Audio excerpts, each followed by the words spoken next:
اطلب العلم أخي فهو درب به نور به ترقى به تحيا عالما حرا فخور. اطلب العلم أخي فهو درب به نور به ترقى به تحيا عالما حرا فخور.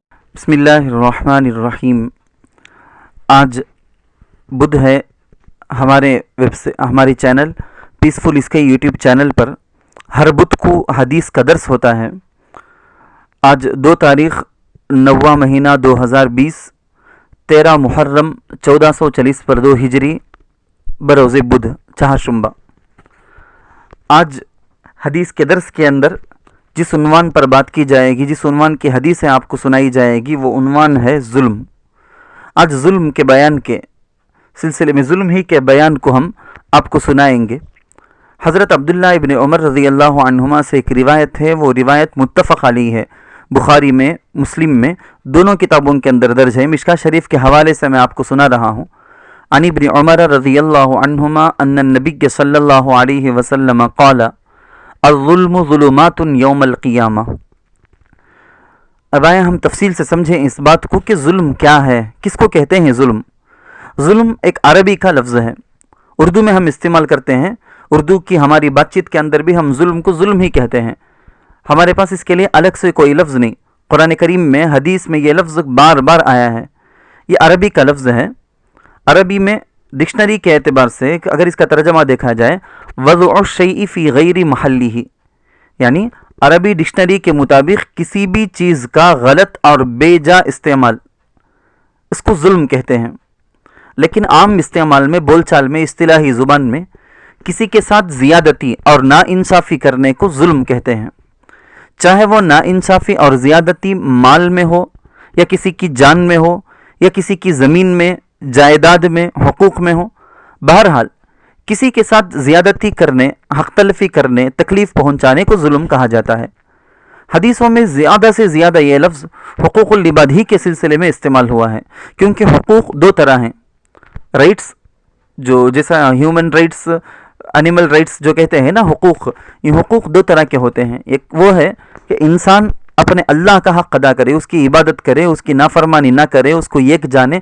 ایک ہوتا ہے اللہ کے حق، حقوق اللہ اس کو کہتے ہیں، جسے نماز، روزہ، زکوٰۃ، حج، یہ سب حقوق اللہ میں داخل. دوسرا ہے حقوق العباد، کہ بندہ بندے کو کیا حق ادا کرے گا. جیسے اولاد پر اپنے ماں باپ کا حق، ماں باپ پر اولاد کا حق، شوہر پر بیوی کے اور بیوی پر شوہر کے حقوق، بھائیوں پر بہنوں کا، بہنوں پر بھائیوں کا، پڑوسیوں کا، رشتہ داروں کا. اس کو کہتے ہیں حقوق العباد. ہر مسلمان پر دوسرے مسلمان کا بھی حق ہے، تو اس کو کہتے ہیں حقوق العباد، بندوں کا حق. تو حقوق العباد ہی کے سلسلے میں یہ لفظ ظلم قرآن حدیث میں زیادہ استعمال ہوا ہے. اب مطلب یہ ہوا کہ کسی بھی انسان کے ساتھ، بلکہ کسی بھی مخلوق کے ساتھ، انسان ہی کیوں، کسی بھی مخلوق کے ساتھ زیادتی کرنے، حتیٰ کہ بے زبان جانور، بے زبان پرندے کو ستانا، یا کسی کو اس کا حق نہ دینا، یہ سب ظلم کہلاتا ہے. ظلم ایک بڑا گناہ ہے. ظلم حرام ہے. ظلم ناجائز کام ہے. اس کا معاملہ بہت سخت ہے.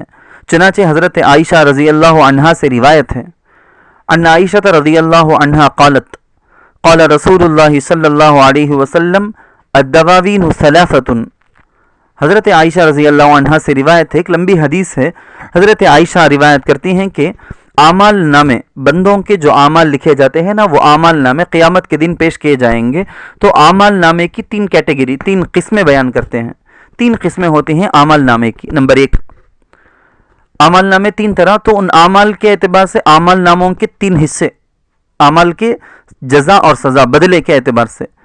نمبر 1، دیوان لا یغفر اللہ.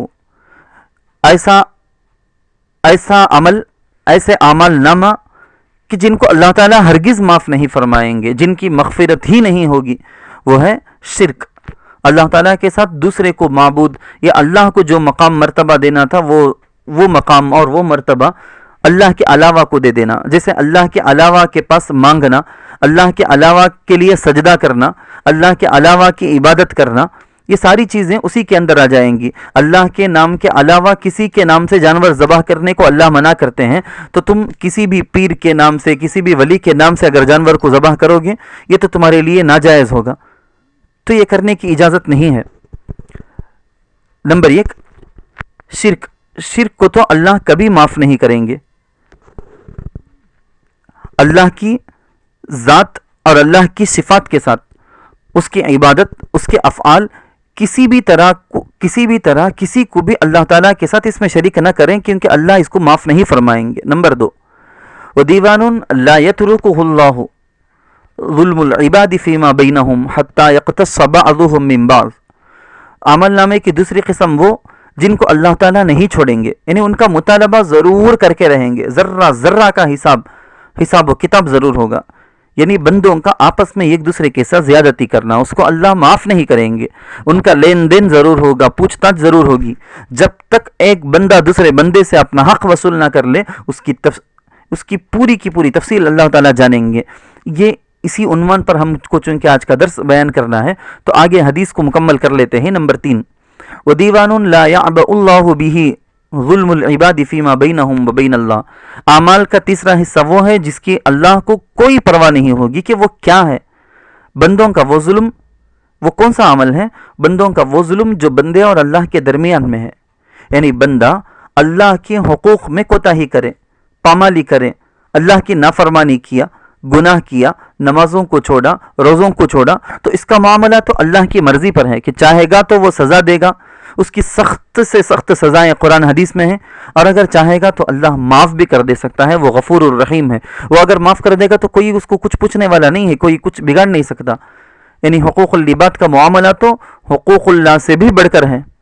وَيَغْفِرُ مَا دُونَ ذَلِكَ لِمَن يَشَاءُ. قرآن میں اللہ کہتے ہیں کہ شرک سے کم درجے کا جو بھی گناہ ہوگا، جتنی بھی نافرمانی اللہ کی ہو گئی ہو، ان میں سے جو چاہے گا اللہ معاف کر دے گا.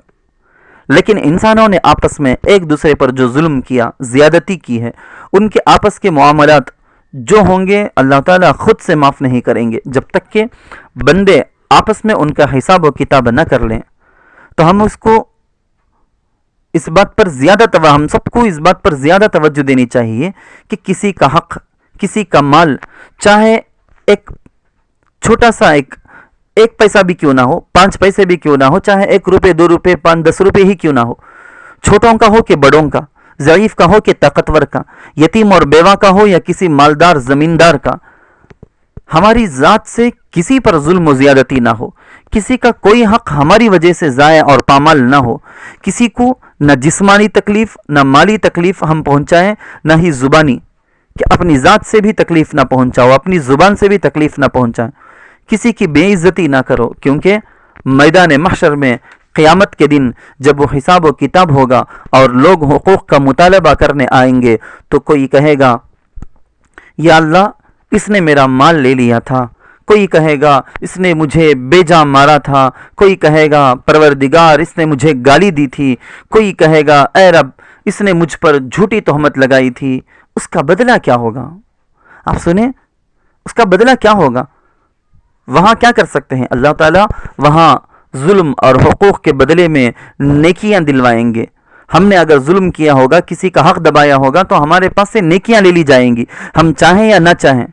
گالی دینے والے، زبانی تکلیف پہنچانے والے، تہمت اور بہتان لگانے والے کی نیکیاں لے کر اللہ تعالیٰ مظلوم کو، جس کا حق دبایا گیا، جس کو ستایا گیا، جس کو تکلیف دی گئی، اس کو وہ نیکیاں دے دیں گے. یہ سب کے سب حقوق العباد ہیں. ان کی ادائیگی نہ کر کے یا اس میں نا انصافی، وضع شیء فی غیر محلہ کر کے، جو کہ ظلم ہے، اور یہ قیامت کے دن تاریکیوں اور اندھیروں کی شکل میں ہوگا. الظلم ظلمات یوم القیامہ، کہ ظلم قیامت کے دن تاریکیاں ہوں گی. قیامت میں ایمان والوں کے آگے ان کے ایمان کا نور چلے گا. قرآن کریم کے اندر اللہ تعالیٰ فرماتے ہیں کہ ایمان والوں کا نور چلے، ان کے آگے چلے گا، ان کے دائیں چلے گا، ان کے بائیں چلے گا، ان کی بھرپور رہنمائی کرے گا وہ نور.